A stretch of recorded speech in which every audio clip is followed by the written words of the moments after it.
नमस्कार दोस्तों। ये LPM नेट 2014 का पेपर है जो कि 3 सेट में है। 150 क्वेश्चन होते हैं 50-50 के।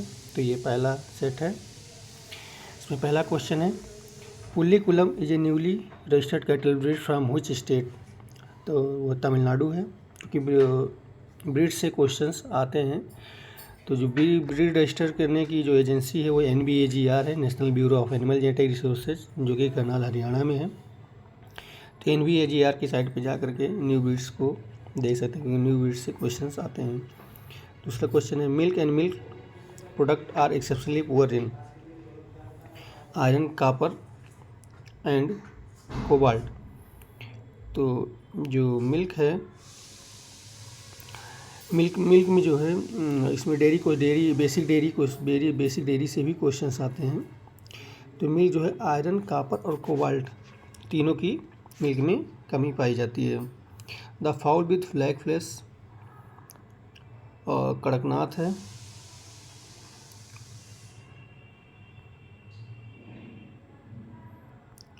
The foul with black flash वो है कड़कनाथ है, मतलब ऐसा मुर्गे की ऐसी ब्रीड जिसका मीट ब्लैक कलर का होता है, तो वो कड़कनाथ है। ये मध्य प्रदेश में पाया जाता है और इसके मीट का कलर ब्लैक होता है, जिसकी मेडिसिनल प्रॉपर्टीज भी होती हैं।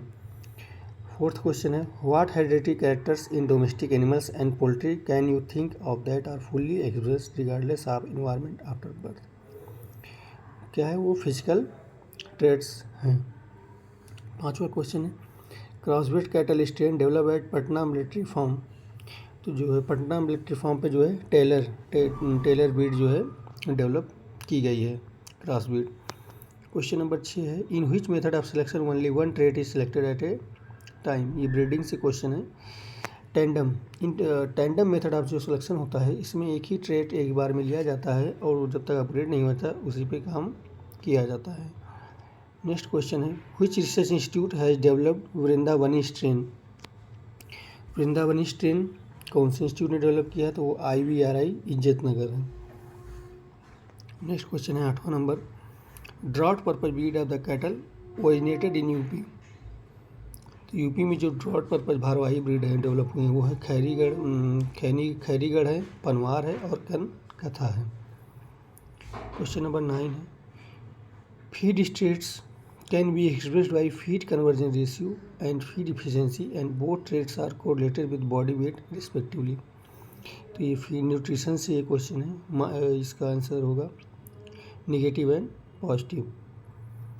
Amount of cholesterol fed to new born calf. जो न्यू बॉर्न कॉफ उनको कितना कोलेस्ट्रॉल देता है, तो 1/10 ऑफ बॉडी वेट ऑफ कॉफ। और कोलेस्ट्रॉल जनरली शुरू के 3 दिन दिया जाता है और उसके बॉडी वेट का 1/10 होता है।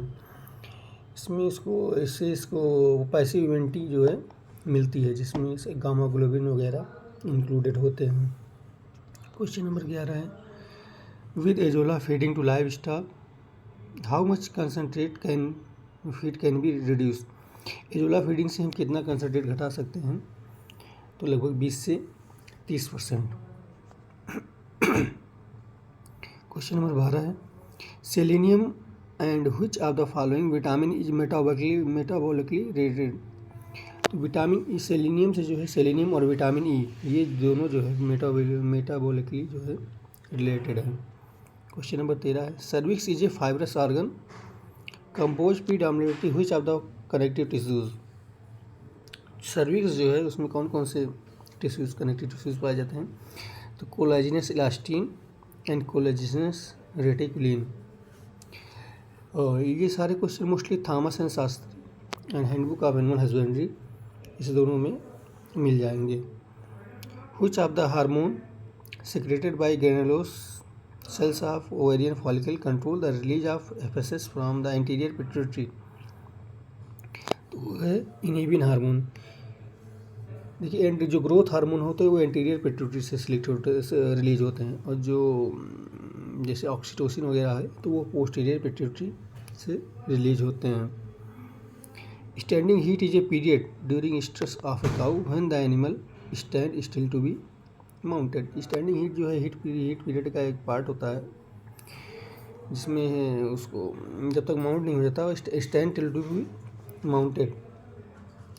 इन sheep large primary follicles develop coarse fibres. Temperature of liquid nitrogen temperature -196 degree Celsius होता है। इसको क्रायो प्रिजर्वेशन भी बोलते हैं, कहीं कहीं पे क्रायो प्रिजर्वेशन लिख करके आता है इसका कि टेम्परेचर ऑफ क्रायो प्रिजर्वेशन तो -196 डिग्री सेल्सियस होगा। ये सीमन के स्टोरेज के लिए काम आता है।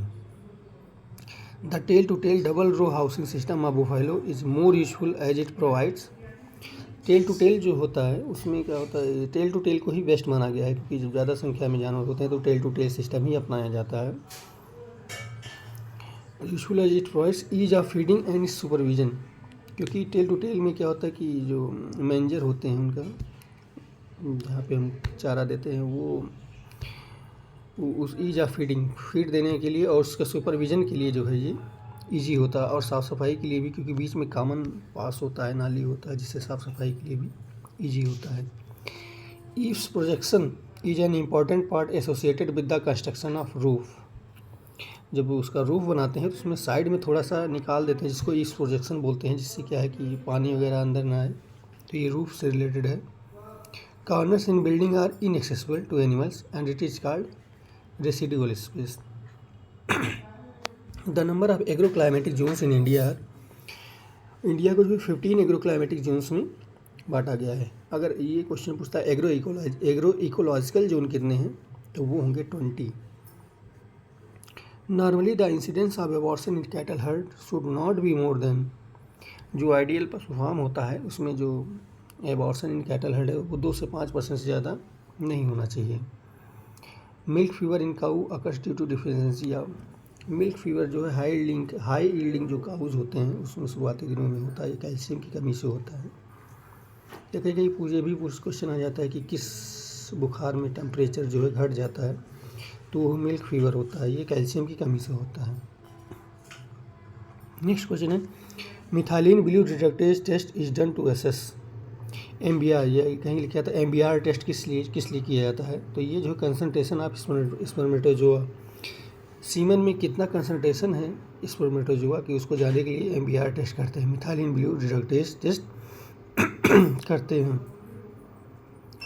नॉर्मल पल्स रेट पर मिनट इन कैटल, तो ये जो 70 to 80 होता है। नॉर्मल पल्स रेट पर minute in cattle 70 to 80। The Buffalo Dairy Enterprises has many constraints. The list of constraints is given below. Select the one which is not a constraint. मतलब कि buffalo dairy farming में बहुत सारे रुकावट हैं, इसमें से कौन एक है जो नहीं है, जिससे क्या है कि पहला ऑप्शन क्या है समर सब फर्टिलिटी। जब टेम्परेचर 36 से ऊपर चला जाता है तो जो है उसमें सब फर्टिलिटी में दिक्कत होती है। हाई काफ मॉर्टेलिटी होती है, बुफेलो में जो है काफ मॉर्टेलिटी ज़्यादा होती है। Delayed age at first calving, ब्याने के बाद जब पहली बार वो बच्चा देने तैयार होती है तो वो जो पीरियड होता है वो लंबा होता है। लेकिन जो ऑप्शन बी है डिफ़िकल्ट मार्केटिंग ऑफ मिल्क, ये ऑप्शन सही है क्योंकि क्या होता है कि दूध के मार्केटिंग, भैंस के दूध के मार्केटिंग में दिक्कत नहीं होता, उसका अच्छा रेट मिलता है। Which are the following immunoglobulins are not present in colostrum, colostrum से कौन इम्यूनोग्लोबुलिन नहीं पाया जाता, तो कोलेस्ट्रम में जो तो IgG1 पाया जाता है, IgG2 पाया जाता है, IgM, IgA और IgM पाया जाता है। जो नहीं पाया जाता वो है IgD और IgE। कोलेस्ट्रम में जो है IgD और IgE इम्यूनोग्लोबुलिन ये नहीं पाया जाता है। In which are the following animals it is difficult to collect their dungs using shovel, तो ये मुर्रा में होता है। मुर्रा में जनरली क्या होता है वो जहाँ पे अपना गोबर करते हैं उसी को पैर से जो है पैर से काट देते हैं, जिससे क्या होता है उसको कलेक्ट करने में दिक्कत होती है। तो in which are the following animal it is difficult to collect the dung using shovel, तो यह मुर्रा ब्रीड है। The calving interval should not exceed 390 days to maintain good breeding efficiency in cows herd। Calving interval जो है 390 दिन से ज़्यादा नहीं होना चाहिए। और ड्राई पीरियड 60 दिन का होता है, ये आप जानते ही हैं। अगस्टेशन पीरियड होता है 283 से 285 दिन काउज में। और टोटल जो है ब्रीडिंग इंटरवल जो है ये 390 दिन से ज़्यादा नहीं होना चाहिए calving interval. Question number 30 the chicken eggs the chicken eggs 60% relative humidity during the first 18 days and 70% thereafter days। जो पोल्ट्री होता है, जो एग होता है, इसका जो इंक्यूबेशन पीरियड होता है 21 डेज का होता है। तो शुरू के जो 18 दिन होते हैं उसमें रिलेटिव ह्यूमिडिटी 60% रखते हैं, और उसके जो लास्ट के 3 दिन होते हैं उसमें रखते हैं रिलेटिव ह्यूमिडिटी बढ़ा देते हैं 70%। ऐसा इसलिए करते हैं क्योंकि जब अंडे को रखते हैं तो शुरू के 18 दिन में मॉइस्चर लेवल कम हो जाता है, अंडे से मॉइस्चर उड़ता है, उसके बाद उसको मॉइस्चर की ज़्यादा ज़रूरत पड़ती है। इसीलिए शुरू के 18 दिन 60% और उसके बाद जो है 3 दिन वो 10% रिलेटिव ह्यूमिडिटी बढ़ा देते हैं, 70% कर देते हैं। Chemical used for dehorning of cattle calves, तो सींग रोधन के लिए कास्टिक पोटास का यूज़ करते हैं। The ideal age for castrating bull calves by Burdizzo castrator is, the ideal age for castrating bull calves by Burdizzo castrator, जिसको bloodless बधियाकरण की विधि भी बोलते हैं, इसका समय है 4 to 6 मंथ के अंदर कर देना चाहिए। Purring sound is produce by, तो रैबिट है। देखिए इसमें लेबोरेटरी एनिमल्स भी आते हैं, जिसमें लेबोरेटरी एनिमल्स में आप रैबिट है, हैमस्टर है, रैट है, माउस है और गिनी पिग, इनके बारे में पढ़ना होता है, तो आप लेबोरेटरी एनिमल के बारे में पढ़ लीजिए। Purring sound is produced by rabbit. Tusks are modified, ये टस्क जो है मॉडिफाइड इंसाइजर होते हैं, इंसाइजर के पार्ट होते हैं। अब ये फिर से क्वेश्चन है, ragi Eleusine coracana is a millet crop which can be grown under rainfed condition, its gives several cutting in a year, provides 25 to 30 tons of green fodder, जो कि 25 से 30 टन ग्रीन फॉडर प्रोवाइड करता है। तो feed के बारे में भी पढ़ना होता है। Hybrid Napier contain protein percentage, hybrid Napier contain protein percent, तो इसमें नन ऑफ द अबव है, प्रोटीन परसेंटेज कम ही होता है। Crude fibre content of the roughage is not less than, roughage में जो क्रूड फाइबर होता है 18% से कम नहीं होता है। ये बेसिक क्वेश्चन है। Subabul Leucaena leucocephala contain which anti nutrition substances, subabul contain mimosine. ऐसे मूंगफली में पूछेगा तो अफ्लाटॉक्सिन होता है, और काटन में पूछेगा तो काटन में गॉसी पॉल होता है। तो एंटी न्यूट्रिशनल सब्सटेंसेस से एक क्वेश्चन जनरली आ जाता है, जिसमें सुबबूल कंटेन मीमोसिन, और मूंगफली जो होता है उसमें contain aflatoxin, and cotton contain. और नेक्स्ट क्वेश्चन है, the sequence of grazing should be, तो growing lamb first, the sequence of grazing should be, किसी भी फार्म पे जो है ग्रेजिंग का जो सीक्वेंस होता है, सबसे पहले ग्रोइंग लैम जो छोटे बच्चे होते हैं उनको फीड कराया जाता है फर्स्ट, फॉलोड बाय प्रेग्नेंट, उसके बाद प्रेग्नेंट को, और उसके बाद लैक्टेटिव एनिमल्स को, और ड्राई स्टॉक लास्ट। इसमें ध्यान रखना होता है कि ड्राई स्टॉक जो है सबसे लास्ट में होता है। The statement of farm assets with values assign to it a particular date would indicate, ये फार्म मैनेजमेंट से भी क्वेश्चन आते हैं, तो ये क्वेश्चन है फार्म मैनेजमेंट का कि the statement of farm assets with values assign to it with particular date के साथ जो जिस पर लिखा था वो फार्म इन्वेंट्री होती है। Farm inventory generally financial year के पहले खोला जाता है, और जो चीज़ें वहाँ परचेज की जाती हैं वो फार्म इन्वेंट्री में डेट वाइज लिखी जाती है। फाइनेंशियल ईयर क्लोज होने के बाद उसका हिसाब किताब किया जाता है। The change in the lost associated with the increase या decrease in the additional output is refer to as marginal cost, मतलब मार्जिनल कास्ट, जब हमें कोई मार्जिनल आउटपुट लेना होता है तो मार्जिनल इनपुट लगाते हैं, उसी को हम मार्जिनल कास्ट बोलते हैं। A farming system in which income from a single source is not more than 50%। देखिए दो होता है, एक डाइवर्सिफाइड फार्मिंग होता है, स्पेशलाइज्ड फार्मिंग होता है, इससे भी क्वेश्चन उठते हैं जनरली। डाइवर्सिफाइड फार्मिंग मतलब हो गया कि जैसे कोई आप फार्मिंग कर रहे हैं उसमें कई सारी इंटरप्राइजेज हैं, जैसे मान लीजिए पोल्ट्री भी है, फिशरीज भी है, डेयरी है और एग्रीकल्चर फार्मिंग भी है। तो किसी भी पर्टिकुलर कोई भी एक यूनिट से जो फार्म की इनकम है वो 50% से ज़्यादा ना हो, मतलब कि अलग अलग वेरिएबल्स हो कि फिर आपको डेयरी से 30% की इनकम हो रही है, फिशरीज से 20% की हो रही है, पोल्ट्री से 40% की, लेकिन कोई पर्टिकुलर यूनिट से 50% से ज़्यादा इनकम नहीं हो रही है, तो उसको डाइवर्सिफाइड फार्मिंग बोलते हैं। स्पेशलाइज्ड फार्मिंग नेक्स्ट क्वेश्चन है, स्पेशलाइज्ड फार्मिंग किसे बोलते हैं? फार्मिंग यूनिट 50% और मोर या obtain from a single source, इन्होंने स्पेशलाइज्ड फार्मिंग, वो जो है स्पेशलाइज्ड फार्मिंग होगा। वो स्पेशलाइज्ड फार्मिंग हुआ। For profitability of the farm cost should always be lower than price. एक फार्म की प्रॉफिटेबिलिटी के लिए जो कास्ट है वो लोअर देन प्राइस, हमेशा प्राइस से कम होना चाहिए, तभी जो है फार्म प्रॉफिट में आएगा। About how much of the total milk produced is processed into value added product in India. देखिए पुराना डाटा है, नया देख लीजिएगा। इतना उस समय 20% था कि टोटल मिल्क जो प्रोड्यूस होता है उसका कितना परसेंट प्रोसेस्ड हो जाता है, तो वह 20% है। अभी प्रोसेसिंग यूनिट्स बढ़ी हैं तो इस परसेंटेज बढ़ा होगा। The principle of diminishing returns deals with. The principle of diminishing returns को इनपुट आउटपुट रिलेशनशिप भी बोलते हैं। ये भी फार्म मैनेजमेंट का क्वेश्चन है, फार्म इकोनॉमिक्स का क्वेश्चन है।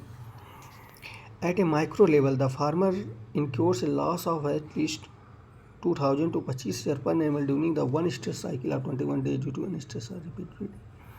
ये पूछ रहा है कि एक बार जैसे मैटिंग होता है और जानवर कंसीव नहीं करते हैं तो फिर दूसरी बार जो रिपीट होता है उस बीच में उसको कितना लॉस हो जाता है, तो 2000 से 2500। Internal rate of return is the maximum principal that the farmer can pay for the input use if the farmer is to recover his investment and operating expenses. ये भी फार्म इकोनॉमिक्स का question है। The sugar content in ice cream should be. तो ice cream में जो sugar content है कम minimum, ice cream में जो शुगर कंटेंट है वो मिनिमम 10% होना चाहिए। 1 acre fertile irrigated land kept under intensive fodder product will be enough for how much cows। 1 एकड़ जो है, अगर 1 एकड़ लैंड है तो वो जो है 3 काऊ के लिए सफिशिएंट होता है। 1 एकड़ फर्टाइल लैंड जो है 3 काऊ के लिए सफिशिएंट होता है। नेक्स्ट क्वेश्चन है 51। For making good silage the fodder should have the dry matter content within the range of. For making good silage के लिए जो फाडर होता है उसमें ड्राई मैटर की 30-36% होना चाहिए। देखिए जो साइलेज बनाने के लिए सबसे अच्छी फसल होती है वो मेज होती है, क्योंकि साइलेज बनाने के लिए कार्बोहाइड्रेट रिच फसल की ज़रूरत होती है और मेज सबसे आइडियल होती है साइलेज बनाने के लिए। और वहीं पे हे बनाने के लिए जो हमें प्रोटीन रिच फॉडर की ज़रूरत होती है। प्रोटीन रिच और जो हॉलो स्टेम होते हैं, मतलब कि जो खोखले स्टेम वाले होते हैं जो कि आसानी से सूख जाएँ, तो इसलिए for making good silage the fodder should have the dry matter content within the range of. तो ये मेज होता है इसमें और 30 से 36% उसमें कम से कम ड्राई मैटर होना चाहिए। तो ये हम लोगों के 51 क्वेश्चन हो गए। नेक्स्ट पार्ट में हम लोग इससे आगे का जो है पढ़ेंगे। धन्यवाद।